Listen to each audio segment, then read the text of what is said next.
अस्सलाम वालेकुम मुशाहिदीन इकराम। बाबा मोहम्मद ज़िया खान साहब अब लाहौर में मौजूद घोड़े शाह सरकार के मुरीद साईं टट्टू सरकार और साईं रहमत सरकार का आपस में रूहानी ताल्लुक। साईं रहमत सरकार की जलेबियों से शिफा के अनोखे वाक़यात। पूरी कहानी सुनने के लिए हमारे चैनल को सब्सक्राइब कीजिए, वीडियो को लाइक कीजिए और कमेंट में अपनी राय से आगाह कीजिए। तो चलते हैं अपनी कहानी की तरफ।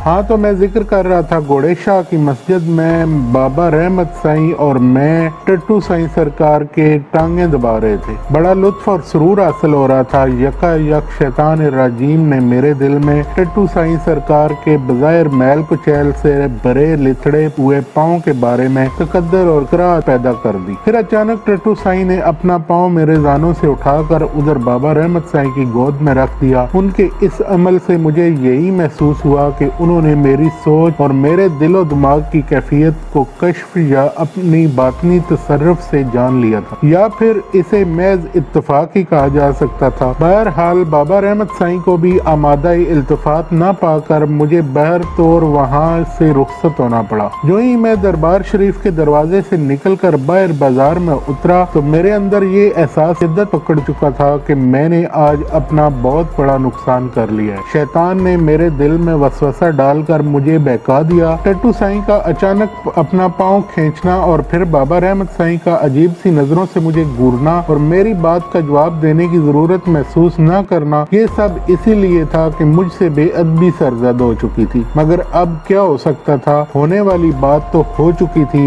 मैं इसी सूदो ज़िया के हिसाबो किताब में मुने में शिकसा हुआ जुर्दा सा वापस स्टेशन के पुल की तरफ जा रहा था। बाजार में दाएं बाएं कच्चे चमड़े के गोदामों, दुकानें, नमक लगी खुश्क और तर्क खालों के अंबार, भिनभिनाती हुई मक्खियां, बदबूदार तोफन के नाकाबिले बर्दाश्त व बक्के, क्योंकि सारे शहर से खालें यहीं आती थी। मगर आज तो इन खालों के साथ बदबू भी कुछ सिवाई थी। और जैसे ये हलाल मवेशियों चौपायों की खालें ना हो, रूड़ी लदे गधे हों। आते जाते लोग भी जैसे जमाने भर की गलाजतें लांग कर कहीं से आ रहे हों। किसी ने कहा था कि अच्छे बुरे सारे मौसम इंसान के अंदर ही से आलमे वजूद में आते हैं। ये सारी आजरे एहसास की असनान गरी ही तो होती है। क्या मैं टट्टू साईं के पाँव की जाहिरी गलाजत और बदबू के बारे में सोच बैठा कि अब मेरे लिए आगे पीछे दाएं बाएं ऊपर नीचे हर जानब जैसे गंद ही गंद नजर आ रहा था। फाके का मारा हुआ अंधे को भी नजर आ जाता है। आगे चौक के बीच मलेनी यानी लून लगी खालों से अटा हुआ एक हथरेड़ा उल्हार होकर रुका हुआ था। रेड़े पे बोझ ज्यादा था। बूढ़ा रेड़ा बान रेड़े के आगे बमों पे टंगा हुआ था। उसके पांव जमीन से बालिश्त बार ऊपर थे। खालों का सारा बोझ पीछे की जानब सिरक रहा था। रह गुजर सब कुछ देखते हुए, नजर अंदाज करते हुए रेड़े का रास्ता छोड़कर गुजरते जा रहे थे कि कौन अपने हाथ पांव और कपड़े खराब करे। कच्चे चमड़े के करीब से गुजर जाओ तो बदबू बसांद इंसान के दिमाग खराब कर देती है, और अगर कहीं हाथ या कपड़ा इस किस्म की खाल से मस हो जाए तो कई पैर बदबू और कई दिन इसका एहसास पीछा नहीं छोड़ता। इसीलिए चमार मोची चमड़ा छीलने वाले और रंगने वाले चमड़वासी मुर्दारों की खालें, हड्डियां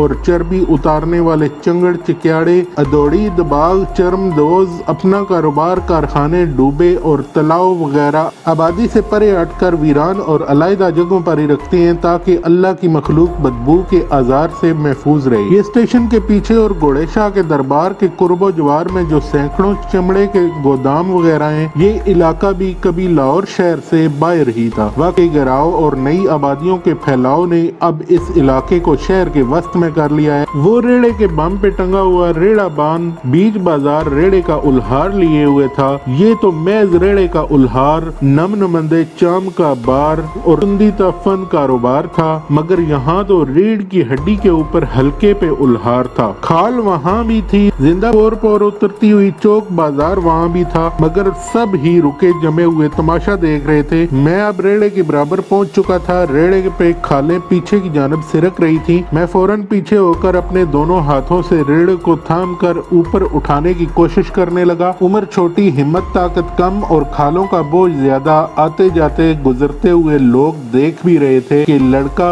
किसी मुसीबत ज़दा की मदद करने की कोशिश कर रहा है, जो इसकी हिम्मत ज्यादा की मुतकाजी है। मगर इसके बावजूद किसी ने अपनी मंजिल, कपड़े और वक्त बर्बाद करना मुनासिब न समझा। मैं पीछे से जोर लगाकर रेड़े को मजीद पीछे झुकने से रोकने की कोशिश कर रहा था, मगर नमक लगी हुई नीम खुश खालें पीछे सिरक चुकी थी। फिर वही हुआ जो उस दिन मेरे साथ होना ही चाहिए था, जिसका पेशगी एहसास भी मुझे दरबार से निकलते ही हो गया था। मैं नीचे और कई गलाजत की रतूबत से लिबड़ी हुई खालें मेरे ऊपर थीं और मैं एक अंबारे तकद्दर व तअफ़्फ़ुन के नीचे चूहे की मानंद दब चुका था। अब शायद आस पास के गोदामों से कुछ मजदूर भी आ पहुंचे थे। फौरन खालें हटाकर मुझे नीचे से निकाला। मुंह, सर, नाक, कान, कपड़े, जूता अंदर बाहर जैसे शरीर बच्चों ने गंदी मोरी में घुसे हुए अधमोए चूहे को दुम से पकड़कर घसीटकर बाहर निकालकर सड़क पर फेंक दिया हो। मेरे साथ तो बल्कि इससे भी कुछ नारवा सलूक होना चाहिए था। नमकीन गलाजत से भरी हुई आंखें खुल नहीं रही थीं और ना ही मुंह हो रहा था। सारे जिस्म में खार और नमक ने जैसे आग सी लगा दी हो। देखने और गुजरने वालों के लिए एक तमाशा जो बीच बाजार हो रहा और मैं अंधा सा लेटा हुआ हाथ बाजू लहरा रहा था। तब दो चार हाथों ने मुझे पकड़कर उठाया जैसे मैं कोई खारिश ज़दा कुत्ता हूँ। मेरे साथ यही कुछ होना चाहिए था। मुझे उठाकर लाने वालों ने मुझे खालों के एक गोदाम के अहाते में दस्ती नलके के नीचे लाकर बिठा दिया। मेरा हाथ पकड़कर नलके को सुझाते हुए कहने लगे, ओए पागला, ये नलका है, अब खुद ही अपनी सफाई कर लो। मैं कोई जवाब देने के बजाय हंस रहा था। एक बोला, कोई पागल ही लगता है, कच्ची उम्र दे प्यार दी खुशबू ते कच्चे चमड़े दी मार दी बदबू कोई चमार ही बर्दाश्त कर सकता है या फिर कोई दिलदार। दूजा बोला तो मेरी हंसी और छोटे छोटे कहकों के बुलबुले और गुब्बारे इस चमार और दिलदार वाली बात की तीखी सुइयों ने ठा ठा ठूं ठुस कर दिए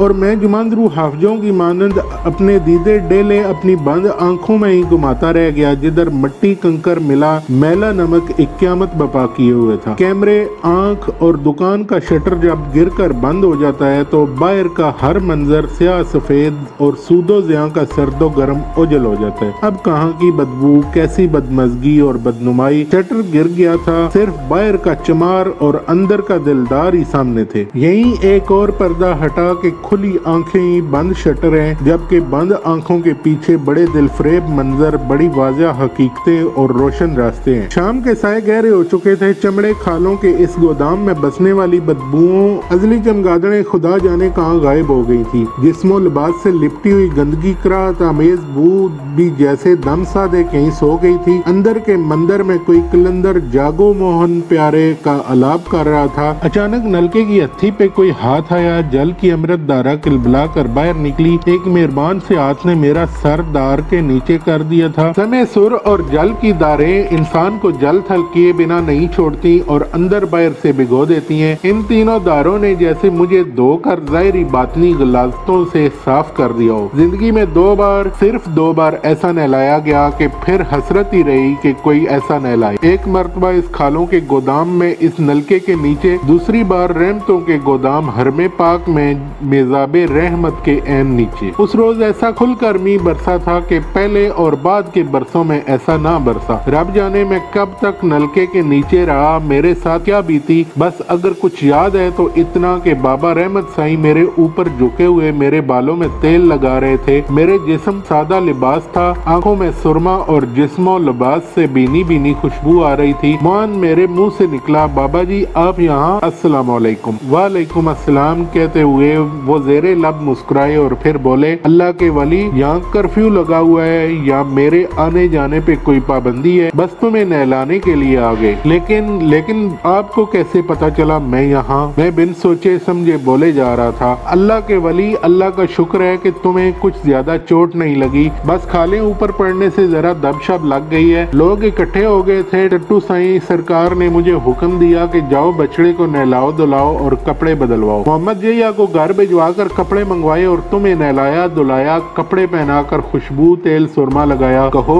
अगर कुछ गलत किया तो माफी मांग लेते हैं। मैं हैरत और बदहवासी की मिली जुली कैफियत से आंखें फैलाए उनकी मनमोहनी सी कतरा कतरा शहद बातों की अलावत को महसूस करते हुए महजूज हो रहा था। आखिर में मैंने पूछ लिया, बाबा जी टट्टू साईं तो किसी से बात नहीं करते, मेरे बारे में उन्होंने आपको कैसे कह दिया? अल्लाह के वली कहते हुए वो हल्का सा मुतबस्सम हुए, गाल पक कर फरमाया, क्या हर किसी को कुछ कहने सुनने के लिए लब हिलाने और कान धरने की जरूरत होती है? तुम कोसों दूर बैठे हुए अपनी चाची से चू चू करते रहते हो, हम कदमों में बैठे हुए अपने बाबा जी से कुछ कह सुन नहीं सकते। फिर वो बात पलटते हुए कहने लगे, अपनी कहो, बू, बदबू, खुशबू, करी, कराहत, उजला, मैला और काले सफेद का कुछ भेदभाव समझ में आया। उनकी निगाहों के तेज रफ्तार भर में मेरी आंखों को संतर किए हुए मेरे दिलो दिमाग बल्कि रूह तक उतरे हुए थे। मैं पलकें जब काए बगैर एक साख्तो जामद मुजस्मे की मानंद सामने पड़ा हुआ था। फितरती जिस्मानी जरूरियात, दिलो दिमाग की कैफियत, इन सब का एक नुक्ता पर मुजतमा होकर मुंजमद साकत सा हो जाना मुझे इसी मुकाम पर समझ आया। मुझे यूं मबहूत सा पाकर उन्होंने मेरे शाने पे अपना सुबक सा हाथ रखा, हल्का सा दबाव डालते हुए पूछा, अल्लाह के वली कहाँ उतर गए हो? मैं महवियत की गहरी बावली से कहीं उबरते हुए बोला, बाबा जी मैं तो आपकी बातों की गहराई में डूबा हुआ हूँ। आपने अभी अभी मेरी चाची के बारे में कुछ फरमाया है, आप उन्हें जानते हैं? हाँ अल्लाह के वली, चोर चोरों को और मोर मोरों को खूब जानते हैं। उन्होंने ही तो तुम्हें यहाँ भेजा है। कागा अब ज्यादा क्या क्या काएं काएं मत कर, शाम हो गई है, घर जा। अब तो छब ही निराली थी, चुपड़े हुए बाल, दमकते गाल, आंखों में सुरमे की धार, मस्ती तरंग और खुमार, चाल में एक बांकपन लहरिए लेता हुआ मन, अंग अंग में बसी खुशबू।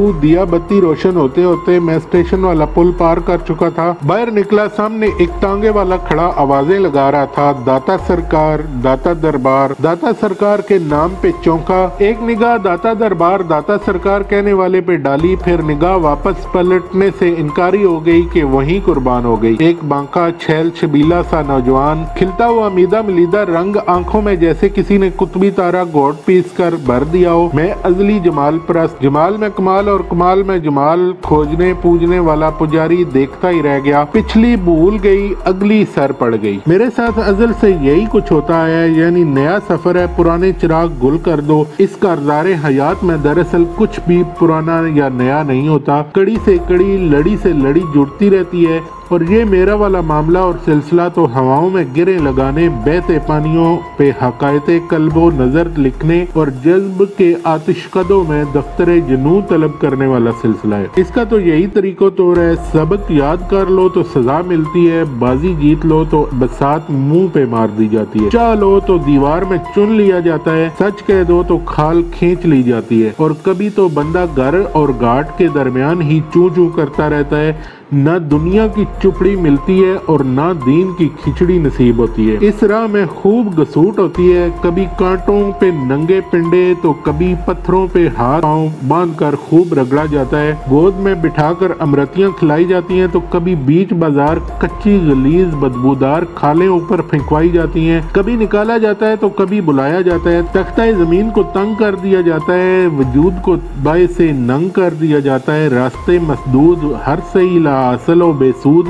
यहाँ दिखाने को कुछ और होता है और देने के लिए कुछ और। बारे चोट देकर देखा जाता है कि अगर बर्दाश्त कर गया है तो और टिका दी जाती है। यहाँ फरियाद करने की भी नहीं होती और ना कोई दाद लिखवाने की होती है। जो जुबान से निकल जाए वही तीर होता है। इनकार करने वाला बेपीर होता है। इनका 100 भी 7-20 का होता है, आपका लाख भी कख होता है। अक्सर आने वाले मामलात में पेशतर ही खड़क जाती है। इसमें कोई इल्मुल गैब का तल्लुक भी नहीं होता, तजर्बा या कुछ ताल्लुका कह लें, कहने वाले भी कह देते हैं और कुछ क्राइन भी इशारा दे देते हैं। बिस्मिल्लाह या अली मदद, आओ मोमनो दाता सरकार चलिए। वो अगली सीट कपड़े से साफ करता हुआ बोला। अब मैं क्या कहता कि मैं नहीं जाता। अस्सलाम वालेकुम कहकर अगली सीट पे बैठ गया। मेरे बैठते ही वो पायदान पे खड़े होकर घोड़ा हशकाटते हुए तांगा मोड़ने लगा, तो मैंने कहा भाई साहब और सवारियां भी बिठा ले, मैंने सालम तांगा लेकर नहीं जाना। सुनी अनसुनी करते हुए वो तांगा बढ़ाकर चौक में आ गया। वहाँ एक गुलबदन सा लड़का गुलाब के फूलों के हारों का हांका लगा रहा था। पायदान पे वही खड़े खड़े उसने 2 हार खरीदे, बिस्मिल्लाह कहते हुए मेरे गले में डाल दिए। ये सब कुछ ऐसे अचानक यो मकान की अंदाज में हो गया कि मेरी समझ में कुछ ना आया, जैसे मेरी सुर्ख सियान ही मारी गई हो। पेशतर इसके कि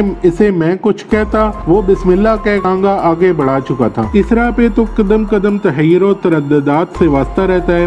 تحمل وہی ٹھہرتا ہے جو ہر لحظہ ہر لمحہ تحیر و تردد اور تغیر کی ضرب و زد سے خود کو بچاتا ہوا تحمل نفسی اور تعمیل منصبی کو اپنا شعار بنا لے اور صرف جی پہ جمع رہے. کہیں نہ اور نہیں نکل گیا تو سمجھو کہ پاؤں پھسل گئے. پھر پھسلتا ہوا کہاں پہ جا تھمے کون یہ جانے. تانگا بان کو دیکھ کر اور داتا صاحب داتا دربار کے آوازیں سنتے ہی مجھے کھڑک گئی تھی کہ ادھر بھی تماشا لگے ہی لگے. میرا کالا لباس، اس کے سیاہ کپڑے، یا علی کا نعرہ، گلے میں گلابوں کے ہار ڈالنا، تانگے پہ آگے بٹھانا، میرے سوال کو نظر انداز کرنا، یہ سب کچھ یوں ہی تو نہیں. تانگا سرپٹ بھاگا جا رہا تھا. شاہ عالم چوک کے سامنے مسجد شب بر کے عین نیچے پہنچ کر وہ سیاہ پوش پریزاد مجھ سے نظریں ملائے بغیر بڑی رسان سے گویا ہوا، پیا رنگ مبارک ہو. یہ اس نے یوں کہہ دیا جیسے کہہ رہا ہو یہ شاہ عالمی ہے، یہ مسجد شب بر ہے. ذرا آگے سیتلا مندر کے پاس پہنچتے ہی وہ آپ ہی آپ ٹھمری انگ میں گنگنانے لگا. سکھی ری دیکھو ری